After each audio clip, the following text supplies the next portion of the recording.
Dari seorang yang ingin melucu, tapi sama sekali tak lucu.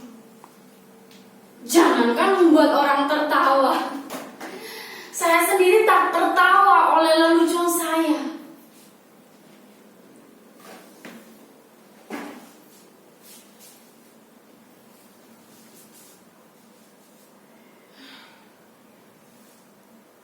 Mungkin kalian menyangka menjadi badut adalah pekerjaan yang paling gampang.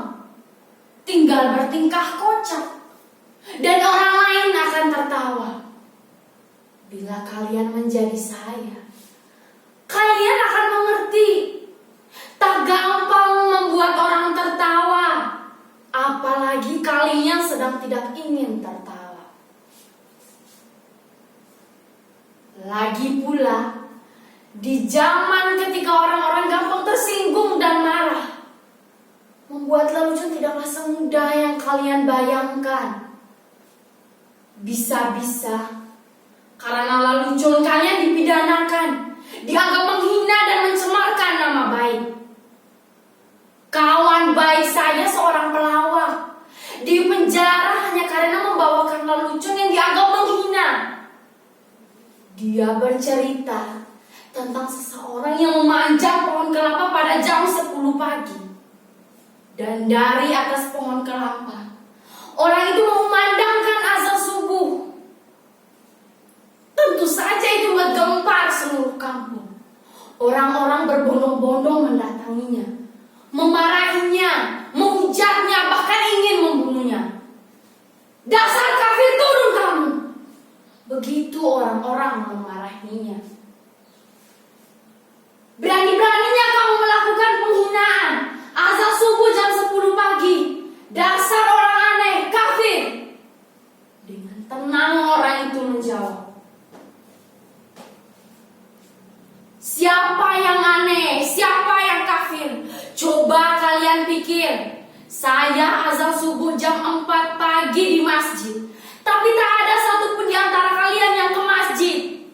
Lah sekarang, ketika saya azan subuh jam 10 pagi, kalian berbondong-bondong mendatangi saya. Coba kalian pikir, siapa yang aneh?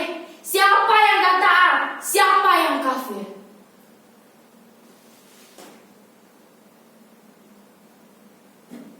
Orang-orang kok gampang mengkafir-kafirkan orang hanya karena berbeda menjadi permusuhan. Zaman sekarang sepertinya senang bertengkar. Kalau kata Descartes dulu, aku berpikir maka aku ada. Tapi kata-kata kita zaman sekarang, aku bertengkar maka aku ada. Pertengkaran menjadi komoditi, diperjualbelikan. Bahkan diberi pembenaran atas nama keyakinan. Ayat-ayat digunakan untuk untuk kepentingan kekuasaan. Makanya sekarang ini susah membuat orang tertawa. Saya menjadi badut, meneruskan ayah saya. Dulu ayah saya juga seorang badut. Makanya sekarang saya menjadi badut. Zaman sekarang kan sedang ngetren. Anak ikut bapaknya. Kalau bapaknya jadi presiden, ya anaknya jadi presiden. Enggak deh. Kalau Anaknya jadi gubernur, bahkan ada yang nyalon jadi wali kota.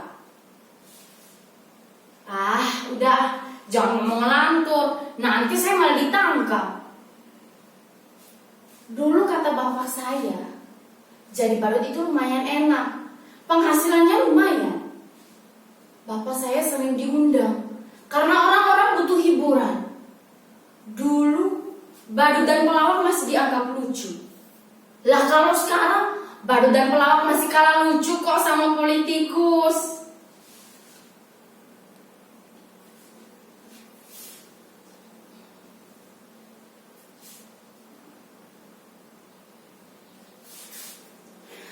Aduh, aku gak nyangka kamu akan datang. Silakan. Maaf ya, berantakan. Duduklah. Kamu mau makan? Atau mau minum? Gak haus? Gak lapar? Syukurlah, kebetulan saya tak punya apa-apa. Tapi bisa pesan GoFood kok. Tapi kamu yang bayar ya. Yang datang pacar saya. Ngejek begitu. Badut kayak saya juga manusia, bisa falling in love dan punya pacar. Lihat, ganteng gak pacar saya? Namanya Raizo, lengkapnya Raizo Bayar. Terima kasih ya, kamu masih ingat sama aku. Aku kira kamu udah lupakan aku. Terima kasih udah mau ingat sama aku. Katanya kamu pasti kangen ya. Aku juga. Rindu itu berat. Kamu gak akan kuat. Biar aku saja. Aku kira kamu udah gak mau sama aku. Katanya kamu punya pacar baru, lebih cantik, lebih kaya. Tapi percaya deh, apapun yang terjadi, aku tetap cinta kamu kok. Baby, I love you, love you, love you so much. Boleh gak aku peluk kamu? Boleh gak aku cium kamu?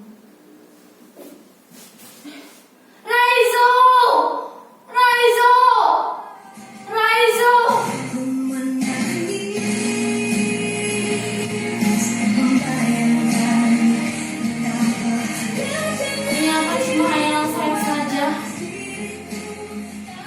Gak punya pacar. Saya baru jomblo. Lihat betapa sialnya hidup saya. Sudah jadi badut, jomblo pula. Nasib saya benar-benar ambiar.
Saya seperti itu. Apa ada yang aneh dengan penampilan saya? Sudah saya katakan, saya ini badut sial. Kadang-kadang nasib memang aneh ya. Nasib selalu punya kejutan-kejutan yang tidak pernah saya duga. Itulah Mengapa saya bilang saya ini badut yang sial? Lihat, penampilan saya begitu keren dan parlente. Kali ini saya berpenampilan bagus, tapi saya tetaplah seorang badut. Jujur, saya gak pernah memimpikan ini. Tapi mungkin inilah takdir saya.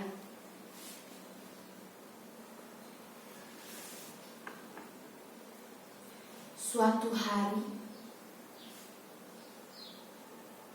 saya diminta untuk mengisi hiburan di acara kampanye partai. Menurut saya penampilan saya biasa-biasa saja. Tapi semua orang yang hadir tertawa terpingkal-pingkal. Padahal saya hanya menjentik-jentikan jari saya seperti ini. Tapi mereka tertawa. Saya hanya menggoyang-goyangkan bokong saya. Tapi mereka tertawa. Saya hanya berdiri diam pun mereka tertawa terbahak-bahak. Mereka terhibur dengan penampilan saya yang begitu bodoh dan tolol. Sungguh, saya gak pernah merasa setolol saat itu.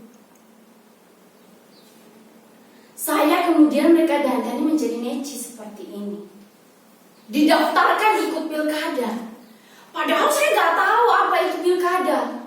Saya gak tahu beda pilkada dan pilkabe.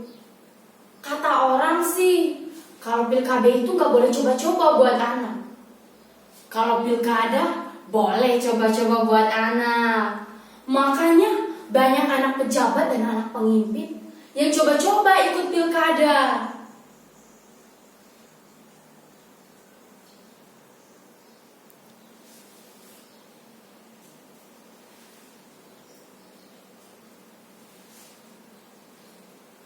Saya tidak menduga mengapa mereka memilih saya untuk ikut pilkada. Padahal ijazah pun saya tak punya. Tapi mereka bilang kepada saya, ijazah bisa dipalsukan, kebenaran saja bisa dipalsukan, apalagi ijazah. Sungguh, nasib memang benar-benar sial. Saya menang pilkada. Kata mereka, saya ini lucu, yang bisa membuat hidup mereka bahagia, yang bisa membuat mereka terhibur. Lalu pimpinan itu mendatangi saya, menjabat saya, memuji-muji saya. Katanya saya adalah sosok orang yang karismatik, yang mempunyai bakat besar. Dan itulah kekuatan seorang pemimpin. Dia bilang pada saya, menjadi pemimpin gak perlu cerdas atau pintar. Yang penting kamu disukai banyak orang. Demokrasi membuat seorang pemimpin bukan lantaran kecerdasannya, tapi kemampuannya yang membuat semua orang suka padanya. Jika kamu menjadi pemimpin, orang-orang akan menyukaimu. Pendukungmu akan memuja-mujamu habis-habisan. Tak peduli kamu salah atau benar.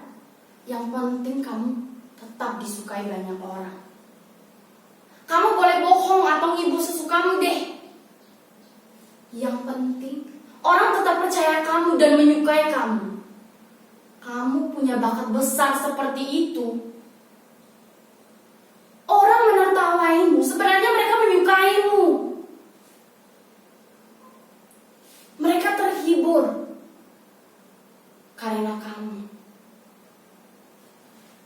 Itulah kenapa saya bilang, kamu, orang seperti kamulah yang dibutuhkan partai. Saya memang sial. Dulu menjadi badut, saya gak pernah berhasil membuat orang tertawa. Tapi setelah saya menjadi pemimpin, saya berkali-kali membuat orang tertawa. Itulah mengapa saya bilang, saya ini orang yang sial. Hidup pemimpin kita!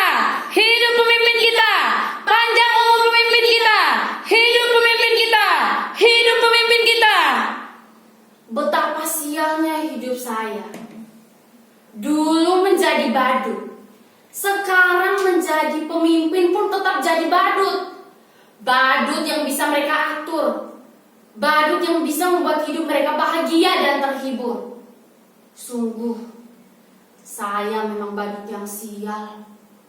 Percayalah, jadi badut itu berat. Kamu gak akan kuat. Biar parah pemimpin saja.